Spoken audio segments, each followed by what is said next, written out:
Thank you for coming today. As you know, the theme of the colloquium series this fall in honor of Professor Junhan Ahn emphasizes two things. One, we want to hear not exclusively, but a lot more from our own faculty. And secondly, the theme is what is a nuclear engineer? What does a nuclear engineer do? So we're very privileged to have Ed Morse here today. I think some of our distinguished faculty in the front row may contradict him, but I do believe Ed holds the record for the longest serving active duty faculty member, going on 40 years. He's going to give us some reminiscences of the department and talk about his own career. He is the resident expert on fusion and plasmas in the department. I don't think I need to tell you about the courses he teaches because you take them. So I think you know who that is. He's had a long career both in magnetic fusion and more recently in inertial fusion at the National Ignition Facility at NIF. He's taught a number of courses over the years, created a number of courses in the year, and he's done some very interesting things down in 1140. I think part of his narrative today will be to tell us about the RTNS-1, which came from Livermore, and from which he did some very interesting experiments. Without further ado, Ed, take it away. Thank you. Okay. So this is me. Actually, this has rather poignant recent meaning because I taught a big course in electrical engineering that came with a full-time electronics tech. And when he retired, he cleaned out his desk and he found a copy of Engineering News from January of 1979, and this picture was there that I'd just been hired next to Richard Newton, who became our dean, and who's no longer with us. But the picture came with Engineering News with a little yellow post-it on it and said,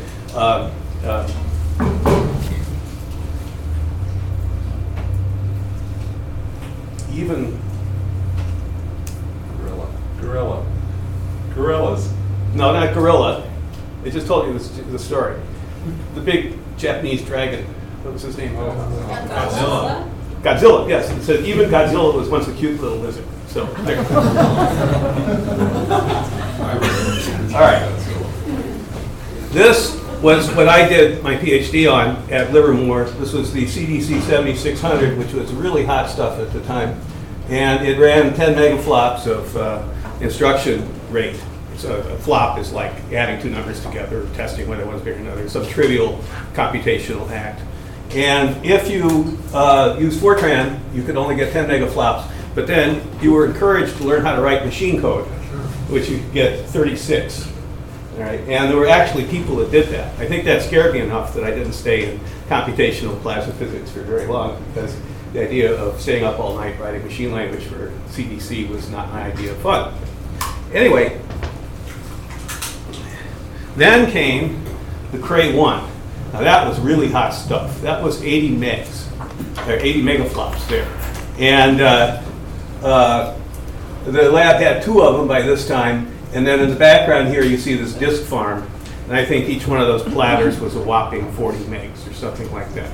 So they just made up with inefficiency with size, as Livermore will do at times. And so that was the system. And those disks were shared between the 7600 and this. And suddenly there was a lot more opportunity to write code. Typically the codes we were interested in were plasma simulations. They oftentimes ran in lower dimensionality than 3. To this day, we're only getting around to doing things well in 3 dimensions with resistive MHD and nonlinearity and all that sort of thing. And whenever they don't get a result that they like at Livermore on the NIF, National Ignition Facility, they blame it on the computer, because the whole reason we're doing the experiment is to see if we match with the computer codes. This is one of my first PhDs. His name was Zoran Mikich, and he came from Montenegro originally. Very bright bloke. He was one of these guys who could do Rubik's Cube in like 10 seconds or something, you know. Anyway, he's still around. He's down at PSI, Predictive Science, Inc., a company that he started with his fellow coworkers. And he was interested in simulation of magnetized fusion plasmas originally, but he has since become just about the world's expert in what they call space meteorology, looking at weather conditions, as they call it, space weather, and studying solar flares and modeling them and all that. One of the things you'll notice about NASA, since everything is happening a few million miles from here, there's not much to see. Simulations are very important because they need to make animations that everybody can get excited about, and taxpayers will send their money. And Zoran is right in the thick of that. Anyway, still very active and all that. Okay, about that time, I started a couple projects which were still involved in computational plasma physics, but the timbre changed a little bit. And instead of doing simulation and pretending everything was a particle, we realized that a particle is just an ambassador for that part of velocity space. So we started what we call F-moving codes. You remember Vlasov equation, there's always a delta F floating around somewhere. So that's what we did. And that had the advantage of taking some of the numerical stochasticity away, and suddenly we got great results. And I remember coming in, and I got an urgent message from Livermore that we were using horrible amounts of computer time, like several hours per day on one computer, which is supposed to be shared by 1,000 users around the country. And I found my student glued to a terminal. He'd been there all night, and I said, "You just used 8 hours of Cray time." He said, "Is that a lot?" So he now has a job where he doesn't have to tell anybody what he does. All right, and that's a Z division at Livermore. If you don't know, that's the interface between the lab and the intelligence community. And so occasionally they need somebody that actually has a background in engineering in order to communicate with them, because not all spooks are nuclear engineers, or maybe even any of them that I'm aware of. So anyway, he has a good job doing that. And then the question mark is not because he's mysterious at all, but he doesn't answer his email and send me a photo. But anyway, he runs a group at Kirtland Air Base, which is the Air Force Research Lab, and he's become the expert in high-power fiber laser amplifiers. And his current record, I think, is from a little tiny fiber getting out like 1.4 kilowatts out of it. So the Air Force has special reasons to be doing that, and he's mentored many, many students throughout his career. Before this, he was at the Air Force Academy, and he was also key at that time in developing some techniques looking at lower hybrid heating in plasmas and doing computer simulation. We eventually did something which is very dangerous, and we refuted a result of a guy at MIT who was the world expert in lower hybrid heating, Miklos Porkolab. But our simulations showed that the mode structure wasn't quite what they had in mind, and we stuck to our guns. Anyway, these guys have been very successful. Now I want to point out that if you're thinking about the evolution of computers, you should realize that what I have sitting on my desktop is a very modest machine, which I got at Fry's for about $300. And now it has a street value of about $99 if you buy one that's been refurbed. That has 7.5 gigaflops capability. Compare that to the 80 megaflops that we worshipped at Livermore. Yeah, to me, not that long ago, but that's how much things have changed, and that's not even half of it. This is the biggest computer at Livermore. It's called Blue Gene L. And this is the one that the chess masters train on, because it's that fast. It can play chess better than any human being, or all of them at the same time, as near as I can tell. And that machine has a capacity of 500 teraflops. And that's routinely used at the lab for simulation for both the nuclear weapons program and for the National Ignition Facility and for various and sundry other projects at the lab. And they're quite proud of that computer, which has now been around for about 5 years. However, I said in the abstract, that is not the fastest computer in the world. The fastest computer in the world is not even American. It hasn't been now for many years. And the fastest computer in the world is this guy called Sunway Taihu Lite, which is 93 petaflops. So we're now talking, a peta, in case you don't recall, is 10 to the 15 instructions per second. All right, so that's on a whole different planet from that, and especially when I think about the long hours we had and beating my students over the head when they used all night's worth of 10 megaflop, and then that would be a nanosecond, I think, on this machine as it stands now. Anyway, so much for computers. My number 2 graduate student was named Wehmeyer. And Wayne is an expert in reactor design for inertial fusion, and specialized early on in optimizing blanket design for that, and is still active at the lab. In fact, the Fusion Power Associates just gave him their award for outstanding behavior this last year. But very mild-mannered guy. The other thing you should know about him is that he's like a world-class golfer. Okay, I did this with another grad student named Robert Kim Yang Wong, and you remember Robert? Yeah, I like to say I've had brilliant students and even a few wealthy students, but I had one with really great hair. And he looks like Ted Danson, at least he did. I only see him whenever he has to go to traffic court in Oakland these days. He lives over at Court Madera, as I can tell. But anyway, we worked on this experiment for a long time, and this is an example of a quasi-optical electron cyclotron mason. And the point of that is to make microwaves at centimeter wavelengths and shorter, millimeter wavelengths would be preferred, to heat plasma in tokamaks. And it's designed so that you can hit the resonance frequency for electrons in a magnetic field, and that's 28 gigahertz per Tesla. So a modern tokamak has anywhere from 4 to 6 Tesla. The ITER, International Thermonuclear Experimental Reactor, will have 5.3. So that means that you're going to need something in the 140 gigahertz range or above, and megawatts at a time. And the problem with microwave devices at high frequency is typically there's some controlling dimension that has to do with the wavelength of what you're trying to amplify or oscillate at, which means that the tube is going to get smaller as you go to higher frequencies. And the only way around that is to do some scheme like this, where you're treating the microwave amplification process as if it's in a laser. And there's no correlation in a laser to how many wavelengths. You have a rod that's 3 feet long if you want, or a NIF where you have 8-foot diameter lenses working at micron wavelengths. And this is the same principle. The most powerful magnetic field I could get that would swing that big distance was about a Tesla. And like a secret society, we used to meet at night, my graduate student that worked on this, Robert, because the cooling tower was cooler at night, and the line voltage in the building was just a little bit higher for the 480 three-phase, of which I used 200 kilowatts of. So we would meet at midnight and run the experiment, because that got me sort of an extra mode in this cavity, as it went. And that device succeeded in being about 20% efficient, which is not great, because we're usually looking for 50 or more percent efficient in microwave tubes. But considering that Varian donated an electron source for that, and the electron source makes a round beam as it comes out, not suited to the wave pattern in there.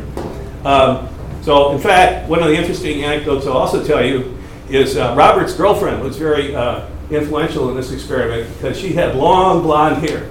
And he would take strands of that long blonde hair and he'd set it up in the cavity and put a piece of shampoo on it. And the shampoo would drip down there, and then we'd watch the thing dip, and we could map the entire electric field eigenmode structure because of that hair. So, kind of a fun story with that. We also developed an association with John Verbancourt was my student. He's now a professor at Michigan State, and he developed what we call a photon drag detector, which is just a big hunk of silicon with some electrodes painted silver or aluminum on the sides. And then that could directly get a power signal out of this thing, because we didn't have enough beam energy to successfully use a calorimeter, which is the more honest way to measure power. But that was another side effect of that. And John is still in the microwave business 30 plus years later. Okay, so as you probably know, Lawrence Berkeley Lab had developed the neutral beam injection system for TFTR, the Toroidal Fusion Test Reactor, which is the largest fusion experiment in America. And it succeeded in making 16 megawatts of fusion power. And the ion source technology was largely developed at LBL, and they made the blueprint for all of those things. And we were interested at that time in converting to negative ions as sources. The advantage of negative ions is that you can neutralize them at much higher beam energies than positive ions. Positive ions sort of go bad in efficiency at about 100 kilovolts. And the current design for ITER is 1.1 MeV. All right, the ITER is the facility they're building in France, which now will not be online until about 2025. But the beam technology is ready for that. And then down the road from that at Lawrence Berkeley Lab were several attempts at making inertial fusion with ion beams and heavy ion beams. And these two fellows both were working on things related to ion beam technology at the lab, studying, he was studying the emittance of the beam and the shape the beam would have and how the beam would do when you put it through quadrupole magnets and bending magnets and that sort of thing. And he had been in the Navy on a sub for a long time before he even started. And when he went out to Livermore, the combination of a background in such a secure environment and a background in physics got him appointed to run the superblock at the lab, which is the main plutonium facility they had at that time. And he stayed there for the rest of his career, and now as a retiree, he's got another job down in Pebble Beach related to security stuff for the military and things like that. Now this guy, Lionel Prost, is at Fermi Lab, and he's the go-to guy for the ion source at Fermi Lab, which he developed when he was still a graduate student at Lawrence Berkeley. So he kind of followed the development of that source and got a job at Fermi Lab near the Chicago area. And a very careful, dedicated worker. I say he was the most pessimistic person I ever met. He always thought he was failing at what he was doing, and he kept getting promotions and, I got to build a big source and that kind of personality. But he was a lot of fun to have around. There's another fellow, which I should mention, and this is Josh Coleman, and the program at Lawrence Berkeley Lab morphed from heavy ion fusion into what they call high energy density science, or HEDS, which was because the writing was on the wall that they were going to lose their funding in the area of inertial fusion from that, but they could continue. High energy density science is usually a euphemism for something the weapon community wants to look at material under unusually compressed conditions. And Josh did his thesis on that and now has resurfaced at Los Alamos doing something more or less similar to that. But he developed some diagnostics for the ion beam systems at LBL.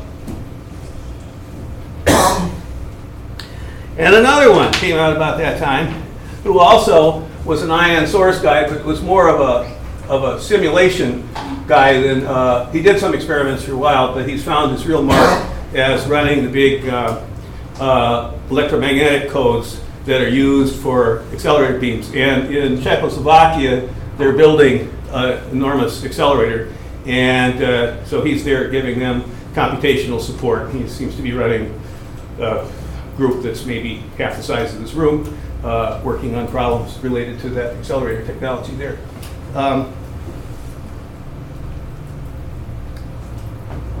Okay, so I started dabbling around downstairs, and in addition to the cyclotron maser, I took over the department's Van de Graaff accelerator, sent it down to the auto body shop on campus here, and had them sandblast out the inside and turn it into a vacuum system for this machine.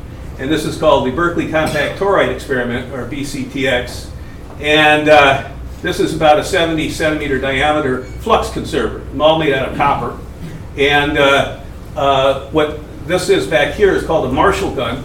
And a Marshall gun there's some very fast gas valves that were invented at Los Alamos, and we copied those, and it will shoot, those will open in 50 microseconds, which makes them the fastest gas valves you ever see. And a puff of gas comes in here. We put about 20,000 volts on this thing. We had 48 cables going over. It looked like a river of coaxial cable going to this thing. But we pulse that thing with about 250 to 500 kiloamps times 20 kV. So the pulse power involved in that, you can do the math, is quite high. But that wasn't in itself unique, because Los Alamos had CTX, and what was I going to do different? Well, the problem with these Ceromac type plasmas, as we call them, is that you're in a race against time to beat the radiation that comes out. A little bit of oxygen impurity in there, which is always in any vacuum system because of water and things like that, would go into a transient radiation mode, and you'd make maybe 20 megawatts of line radiation from the oxygen when it went in there. And you don't have very long to radiate 20 megawatts until all your energy is dumped out of there. So rather than change the laws of atomic physics, I decided that what we were going to do different was we were going to put 20 megawatts of microwave power through a slot inside of this thing. So where do you get 20 megawatts of microwave power? The military. They've had a lot of big high power pulse radar systems over time. And so we just went to them, or I went to them and asked, do you have any 20 megawatt klystrons that I can borrow? And they said, as a matter of fact, we do. And then I had to say, well, how do I need about a couple hundred feet of waveguide in order to get into the device. How do we handle that? Well, it turns out that there was another place that had the waveguide. So I got a lot of fun travel out of that. I'll show you some pictures here. That's a place called Kwajalein, which is an atoll in the Pacific. And it's also known as, this is actually in Wehmeyer, if you're going to be picking nits about it. Wehmeyer is a little island that you have to go to on a commuter plane from Kwajalein, which was the scariest airplane ride of my life because when they turned on the air conditioning, the whole plane looked like it was filling up with smoke. And that's just the condensation because the air is 100% humidity and 100 degrees out there. Notice the palm trees in the back and the two reference humans standing there. That's about as much clothing as you want to wear in that kind of condition out there. But their radar dish is enormous and made me smile because it's a Cassegrainian feed, just like my little microwave experiment. So I knew they were on the right track with that. But what happened is that that machine ran on 20 megawatt klystrons, which they no longer wanted to use because they replaced them with a farm of smaller, lower power tubes, but massively redundant and parallel. Then that way they could make 20 megawatts night or day just by getting a few hundred of these traveling wave tubes, they're called. So then this question is, how do you move? It worked out to be 5 klystrons and a bunch of associated hardware, an exciter, which is like the size of a normal TV transmitter and other stuff. So the answer is you call Mats and Lines. And they shipped all that stuff in about 3 cargo containers. And it arrived here about, I don't know, 6 weeks later. And kind of took up some space in the alley for a while while we offloaded it. But then I had the tubes. Well, then, what about the waveguide? They didn't have any waveguide to give away because they were still using that. So I went there. That's Thule Air Base in Greenland. That's about 800 miles from the North Pole. And I was trying to find a T-shirt that I got there, which shows an American polar bear and a Russian polar bear dancing around with little flags. And it says Top of the World Club, Thule Air Base, Greenland. So it was kind of fun. The Oxygen Club stayed open until all hours, but the sun never went down, so you didn't feel like you were drinking too much if it was still afternoon. Anyway, that's a C-141, which I had the pleasure to ride on to get up there. It took the military about 8 months to invoice me for that trip, which is kind of fun. And they also they looked at me and they said, so we're really ticked off about this. So what's your problem now? They said, well, you managed to ship all this stuff out on the Green Wave, which is their ship. And I said, right. They said, we can't figure out how to charge you for that. So, okay, whatever you like. But it was a lot of fun. But I brought back about a quarter mile of what's called WR2100 waveguide, which means it's about 21 inches wide and 10.5 inches tall. And probably somewhere in the reactor room, I'll find it one of these days, but or Peter will. And anyway, a lot of fun. So the 2 people that came out to this project look very different in this thing here. So I have Russell, who's kind of straight-laced.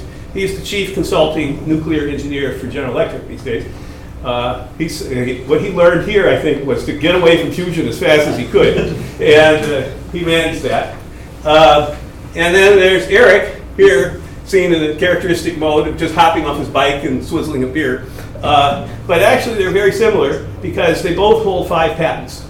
And the GE patents go to Russell. This guy has invented the election system that they use in Colorado.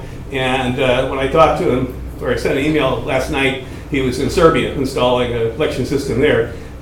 They may need it more than Colorado, in my opinion, but who knows.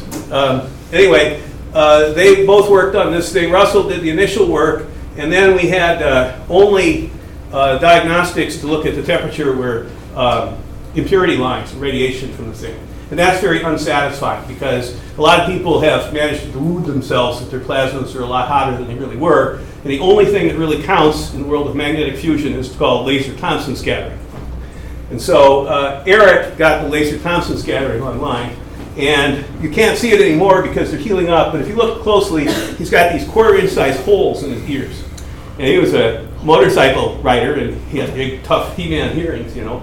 So when he got the laser Thomson scattering, which works with the ruby laser, I found an old ruby rod downstairs from experiments we did in the 60s here. Laser was invented here, you know, across the street. And I cut it in half with a diamond saw, polished the ends, and handed it to him and said, "Here's your new earrings, Eric." So, on darker days he wouldn't wear my earrings, but when he at commencement he had the earrings then. So that was good.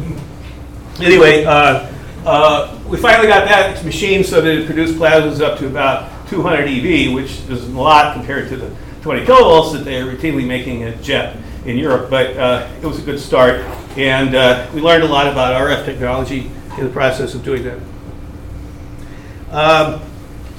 Then there's Josh King.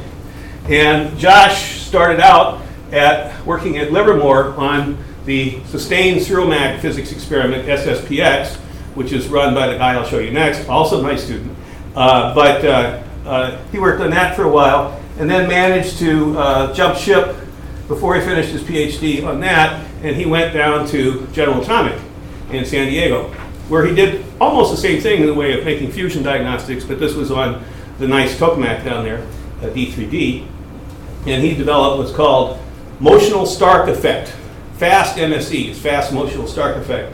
And what you do there is you send a neutral atom like helium through the plasma, and the atom, by virtue of being in motion, sees sees an electric field in its rest frame that looks like V cross B, minus V cross B, going through there. And so then that electric field changes the wavelength of the emissions that are coming out. And so it's the first time that we've been able to, without disturbing the plasma, draw a picture of the magnetic field inside. And this is very important, the most important thing in magnetic fusion, because we've been lying to each other for the last 50 years about the transport in there. The textbook answer for heat conduction from tokamak is off by about 4 orders of magnitude from what we see, and it's clearly related to magnetic fluctuations and the like. So you have to see the magnetic fluctuations if you're ever going to learn anything about the possibility you'll get good enough energy confinement in that to do it. And that's what Josh is still doing down at GA, and hopefully he'll continue to apply his art into the time that ITER is there. Whereas folks like me, we have to, watch our weight and exercise regularly if we're ever going to see a plasma in ITER, because it's going to still be a while probably. Okay, this guy, Harry McLean, started on that microwave experiment I showed you before, but then went out to Livermore and joined an activity called RACE, Ring Accelerator Experiment, and their idea was to make zero-mag type plasmas and do interesting applications for them, use them to make a microwave source, compress and do all this kind of funny stuff. It was funded within the lab to do that, and he managed to finish his degree on that just about the time that they were bringing up zero-mag experiment at Livermore, which was after mine, and he eventually became head of that program. Now he has the job that Ken Fowler, my former department chair, had. He's the director of the Fusion Energy Science program at the lab, so he's had a very successful time and is embarrassingly prolific. If you go to the Bulletin of the American Physical Society, he has a good bit of one page in the index because he's got his finger in every project at the lab of any manner known. He's also involved in what's called fast ignition, which is related to inertial fusion. That's where you have a very short pulse laser, goes into a target, and on a time scale where heat is undefined, you're already starting a compressional like a Barshak wave or something you might call it, but thermonuclear burn wave in there. And that's kind of a sideline to the National Ignition Facility, but that attracts kind of people that Berkeley sort of care about them. Okay, I lumped these two together. They're roughly contemporaries in time, which is to say the late zeros.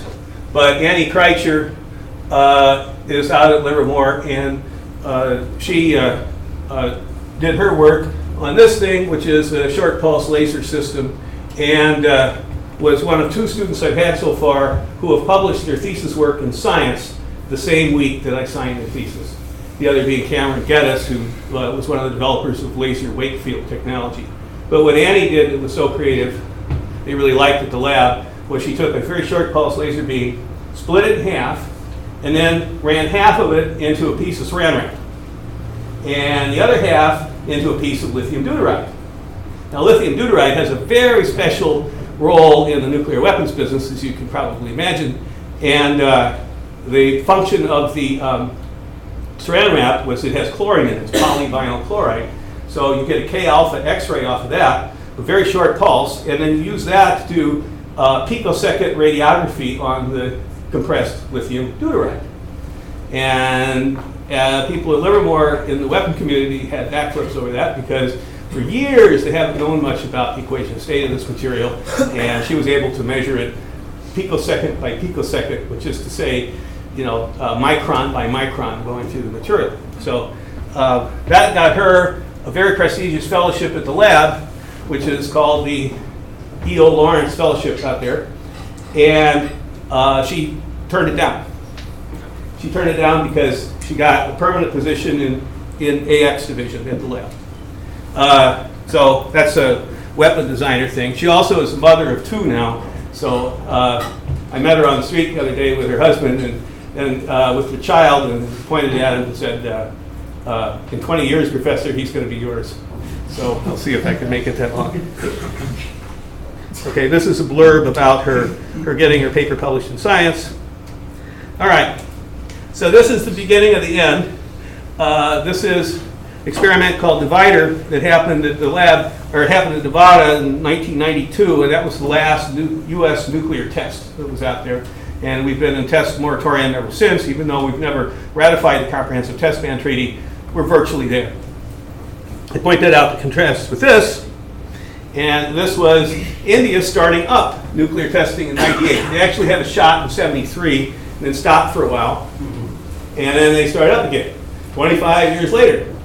And it's probably because of Pakistan. They decided, well, we'll show those guys. And so they built this. But what they did was really strange. They went on television and they said, we shot off not 1 but 2 nuclear explosives in the same microsecond. And one of them was thermonuclear.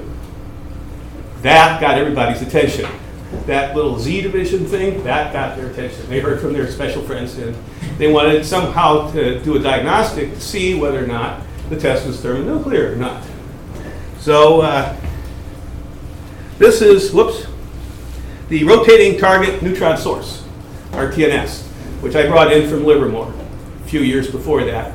And this was where a lot of primary cross-section work at 14 MeV, fusion neutron, was done at the lab back in the day. And I got this as a retirement project and installed it downstairs, and the beam pointed into the exposure room for the reactor, which is now occupied by the high flux neutron source.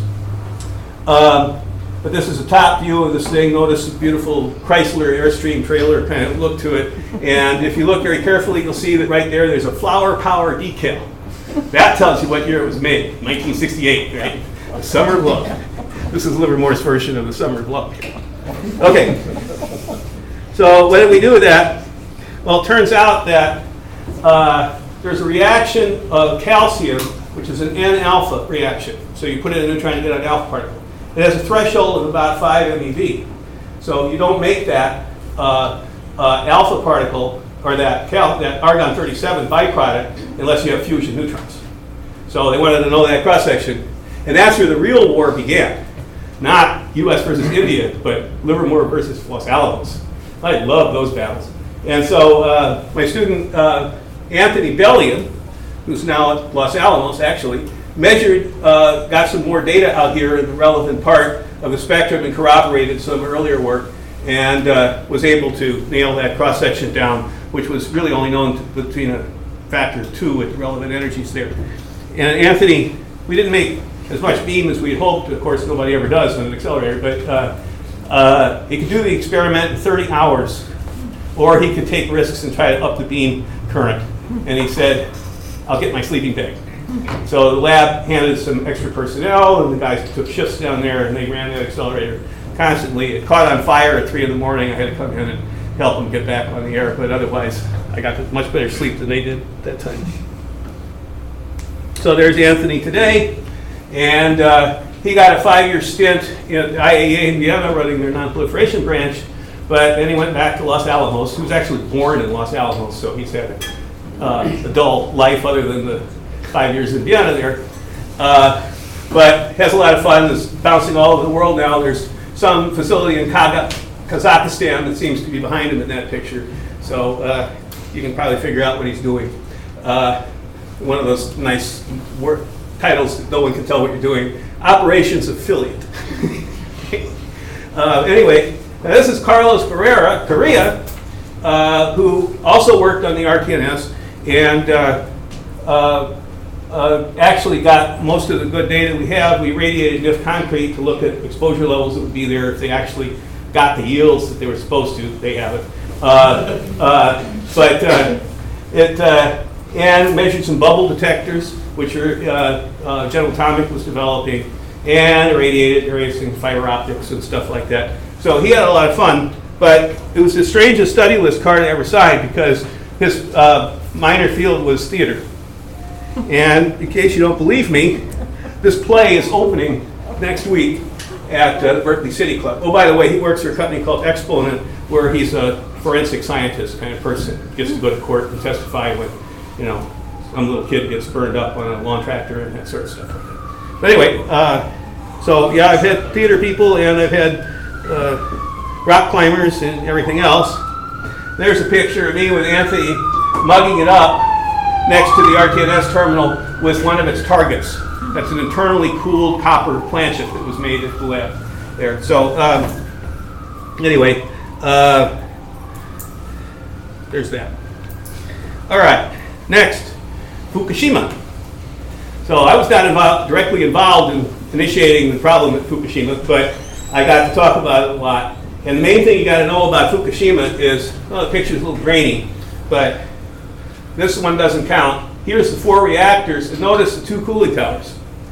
They shared cooling towers. Dumbest thing in the world, right? Because you can't have 2 accidents at once. And not only that, the 4th reactor over here didn't even have any fuel in it. It was all on the roof. So what happened? Number 3 blew. The hydrogen gas went through the system through the T and came out into number 4, and then it exploded. So they managed to have an accident that no one had ever seen before. Right? So naturally, it was a pretty tense time to be in the nuclear engineering field, except that this was my 3rd. I put it in the abstract. I was around on the faculty just 2 months after I got hired, well, 3, when we had 3 Mile Island. Right? That did nothing good for the nuclear industry at that time. And then, just about the time people were getting over that was Chernobyl. You know, so I figure I've gone from one disaster to the other. But part of being a good nuclear engineer is being able to do public outreach, talk to the public, tell them what's going on. And I had my share of that.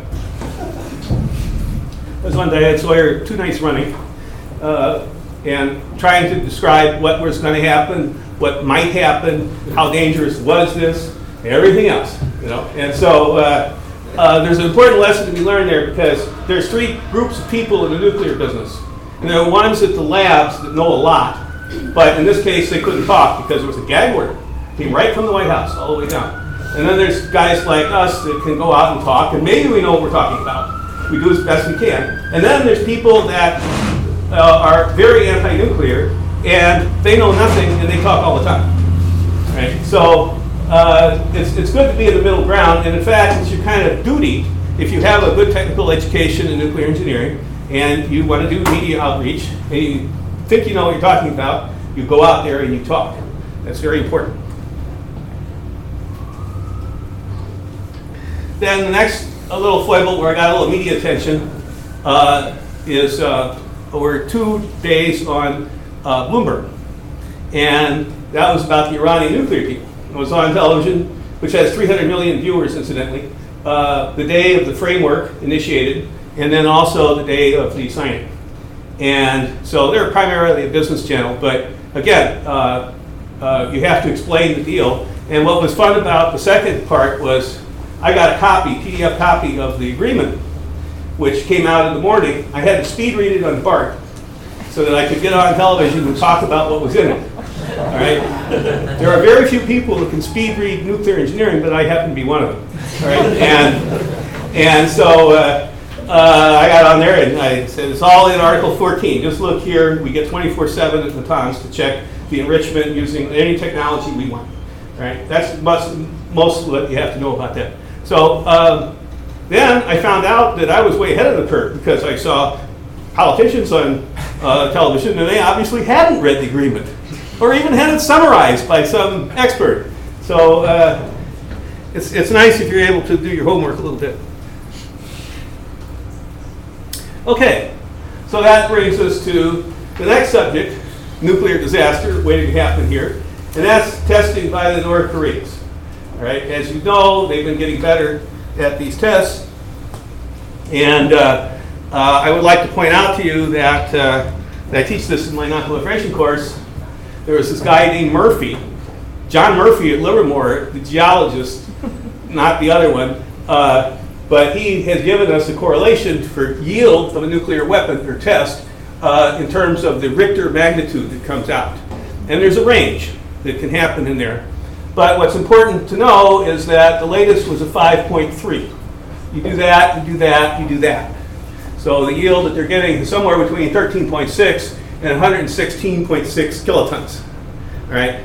So that's the smallest it could possibly be would be the size of Hiroshima. All right? And it might be a lot bigger than that. We don't know. We're not given access to the site to really study things more carefully there. But meanwhile, you'll see various other organizations, including the U.S. State Department, putting a spin on those numbers. It's important to actually look at the data, and I've been able to make stuff like this happen because it turns out that all the seismic monitoring data is public domain. And with some help from friends in the geology department across the street, I've learned how to download those things and use the calibrations and look at it. And what you'll see are these waveforms. One was in January and one was in September of this year. And the only difference is it's bigger. Right? You can tell that is the signature. They were at the same site doing the same thing. So I had an opportunity to share some of this information with the South Korean consulate, and they're, of course, very concerned about what's happening there. But you should know that the world is not particularly a safe place with that going on, especially when, I'll skip that for a minute. Can you see that slide? It's a little small. There's a database of satellites up there, and you can see that I have event number 1 and event number 2. You can probably guess what those are. They were in 1957. That was called Sputnik, right? And then what you'll notice here is there's events number 41,333 and 332, and that's the booster and the payload for the North Korean satellite, which is roughly the same thing that the Russians did. It just took them extra 60 years, but you know, it can be done. Well, a country that is able to put satellites in orbit with a certain payload or weight and has nuclear explosives is dangerous, period. And so we're still wondering what they're up to. But just for fun, I also added these 2 shots at the end here in the 10,000s. They were back in 1977, and I like the comments that are in this satellite directory. It said, left solar system. So there's more than one country out there that has some missile technology, and it's had it for some time. So hopefully they'll remind us of that. This activity is very nervous-making. This is October 1, 2016, just 2 weeks ago, and this shows recent activity at the North Korean test site. So there's speculation now that they might be ready to do another test within the year here, before the year is out. So just so you know that. Okay. So, what have Berkeley nuclear engineers accomplished? Why do we need them in the future? Okay. Well, I hope I've given you a convincing story that we've made some pretty smart ones over time, and they've had a variety of experiences out there that have really contributed in many ways to various parts of technology, global security, energy, computing, lasers, fusion, reactor design, fuels, you name it. Berkeley people have been involved in that. And the other thing about this department is, I don't know if it's in the blood or we drill it into people or they just come here that way, but I have this theory that our people are very versatile. And I've seen them in their careers move from one thing to another. I mean, I'm still proud of my one student who designs election machines and not just, studies plasma physics all the time. But you need to do that because in this life you have to adapt and survive. And not every project is going to carry you through for a full career.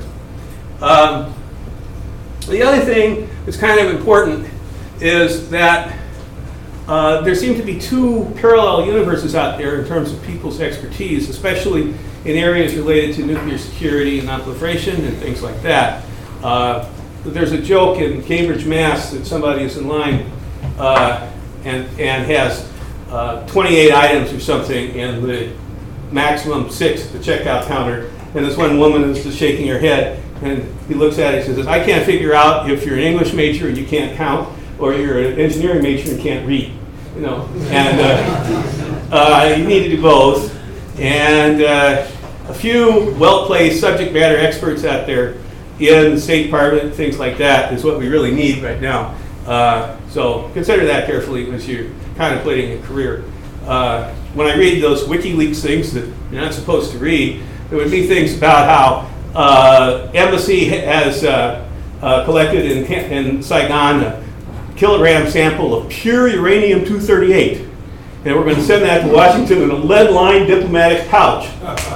U-238 is one that doesn't fission, it's not very radioactive, and it's called ammo in this country.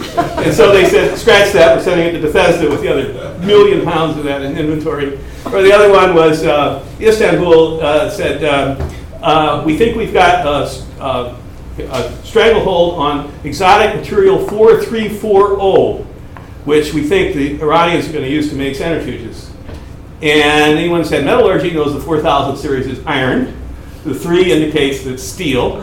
And the 40 means 0.4% carbon. So in other words, that's what you make washing machines out of. Like put down that main tag and nobody gets hurt. So anyway, it's clear that the world needs some engineers in practically every place, as near as I can tell. Oh, and the other thing is, if you look at our past successes here, we have proven track record in people going off and doing leadership and community service and all the good stuff. We have some that have gone dark, but usually they have their reasons for doing that. I joke with Annie Kreitzer that she's going to start a club called Moms for Bombs, but nevertheless, they're all out there and all that sort of thing. All right, now the last one is very important, and that is the world needs people who can tell the truth. And the nuclear community, it's very difficult. I mean, people put spin on stuff all the time. It doesn't matter whether it's weapons or reactors or anything else. But really being able to communicate with the public and describing the true risk for things in nuclear is going to give you a better reputation than trying to hide anything. The hiding part will always go bad, right, over time. So Berkeley people, as you know, this is the birthplace of free speech, at least they say so. And I'm hoping that some of that is rubbed off on you along with the mountains of scientific work that you've done in your career. And so I hope that tradition will continue for, another 50 years at least until I really decide to retire. That's it.